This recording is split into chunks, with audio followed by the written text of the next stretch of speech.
కలిసి మాట్లాడాను. ప్రభుత్వం ప్రజల భాగస్వామ్యంతో ఇప్పుడు సంపద సృష్టిస్తున్నారు. నేను అనుకోవడం ప్రభుత్వం, ప్రైవేటు, ప్రజలు కలిసి భాగస్వామ్యంతో పేదవాళ్లకు న్యాయం చేయాలని. ముందు మన రాష్ట్రంలో పేదవాళ్ళు, నిరుపేదలు 12 లక్షలు 15 లక్షలు ఉన్నారు. ఆ 15 లక్షల్ని ముందు పైకి తేగలిగితే ఆ తర్వాత కంటిన్యూగా నిరంతరం ఎవరైతే అందరికంటే కిందనుంటారో అలాంటి వారందరికీ హెల్ప్ చేసుకుంటా ముందుకు పోవాల్సిన అవసరం ఉంది. నేను 2 కుటుంబాల దగ్గరికి వెళ్ళాను ఈరోజు. ఒక బోయ కుటుంబం, ఇంకొక కుటుంబాన్ని మీరు చూస్తే కొరబ కుటుంబం. ఇద్దరిని చూశాను. ఇద్దరిలో కూడా పిల్లలు కూడా ఒక లెవెల్కి వచ్చి ఆగిపోయారు. ఇప్పుడు ఈయన పిల్లలైతే దగ్గర ఈయన పిల్లలైతే ఈయన కాదు ఇంకొక ఆయన, ఆ అమ్మాయి పిల్లలైతే కాగితాలు కూర్చోమ్మా. ఇక్కడుండే గంగమ్మ అయితే బోయ బీసీ. ఆయన భర్త చనిపోయాడు.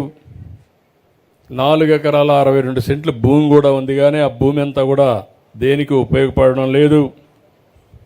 అదే మరిగా పిల్లలైతే పెద్దబ్బాయి గోపాలకృష్ణ BA డిస్కంటిన్యూ చేసి ITI పాస్ అయ్యాడు. ఇంటి దగ్గరనే ఉన్నాడు, చిన్న వ్యవసాయ పనులు చేసుకుంటున్నాడు.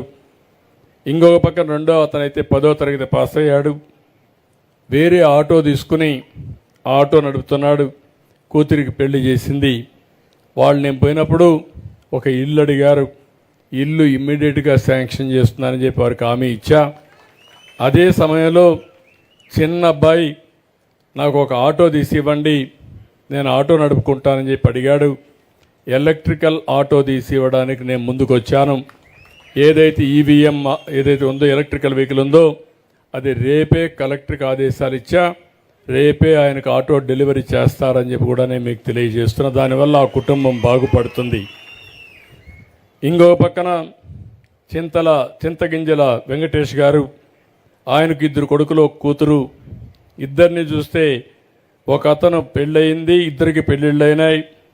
పెళ్ళయిన తర్వాత ఒక ఆయన నారాయణలో అడ్మిన్గా పనిచేస్తున్నాడు, కాశీనాథ్ బీకామ్ చేసి. ఇంకొక కొడుకు అయితే వెంకటేష్,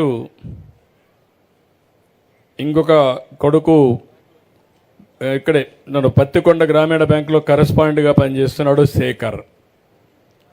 అతనికి కొద్దిగా 15,000 16,000 ఆదాయం వస్తుంది. ఆ కుటుంబం కోరింది ఏదైతే మాకందరికీ ఒక ఇల్లు ఇమ్మన్నారు, ఇమ్మీడియట్గా ఇల్లు కూడా శాంక్షన్ చేస్తున్నాను.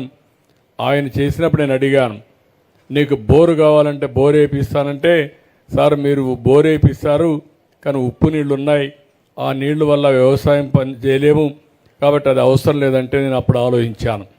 ఈ ఊరు ఉప్పు నీళ్లు ఉన్నాయి కాబట్టి ఎట్టి పరిస్థితిలో అందరి నీవా నీళ్లు తప్ప వేరే మార్గం లేదు, ఆ నీళ్లు ఇప్పించే బాధ్యత మేము తీసుకుంటామని మీ అందరికీ హామీ ఇస్తున్నా.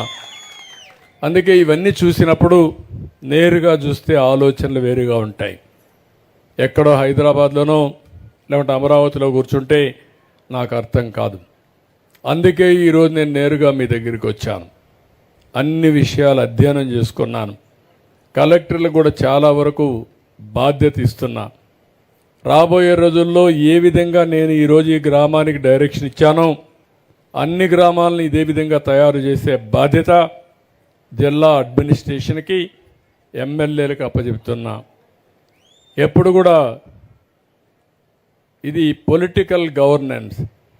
నేను ఒక పక్క తెలుగుదేశం పార్టీ అధ్యక్షుడిని, ఇంకో పక్క ముఖ్యమంత్రిని. తెలుగుదేశం పార్టీ అధ్యక్షుడిగా చూసి మీరు ఓటేశారు. నేను అధ్యక్షుడిగా మీకు కొన్ని హామీలు ఇచ్చాను. ఏదైతే సూపర్ 6 హామీలు ఇచ్చాను అవన్నీ చేస్తానని చెప్పాను. నన్ను నమ్మి నాకు ఓటేశారు. ఇప్పుడు తిరిగి నా హామీలన్నీ ముఖ్యమంత్రిగా నిలబెట్టుకునే బాధ్యత నా మీద ఉంది.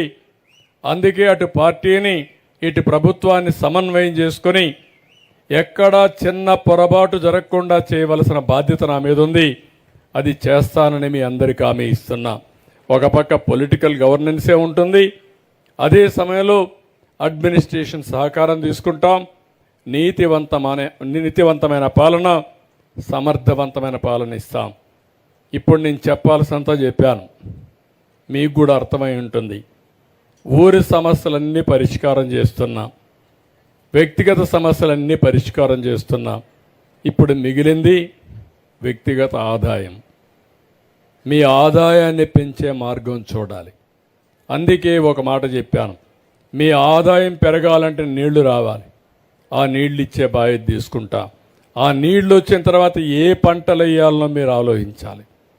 రెండోది, మీరందరూ ఆలోచించాల్సింది ఈరోజు ఏ విధంగా చేస్తే, నేను ఎప్పుడూ ఒక మాట మాట్లాడుతున్నాను, రాబోయే రోజుల్లో ఆస్తి ప్రజల్నే ఆస్తిగా నేను ఆలోచిస్తున్నా. ప్రజలు అనుకుంటే, తెలివితేటలుగానే పెంచుకుంటే భూములు మనం కొనవచ్చు, పిల్లల్ని చదివించవచ్చు. బాగా చదివిస్తే ప్రపంచంలో మెరుగైన అవకాశాలు వాళ్ళు సంపాదించుకుంటారు, ఏదైనా చేసే అవకాశం వస్తుంది. కాబట్టి ఇవన్నీ కూడా ఒకప్పుడు మీ అందరికీ చెప్పాను. ఇంకొక మాట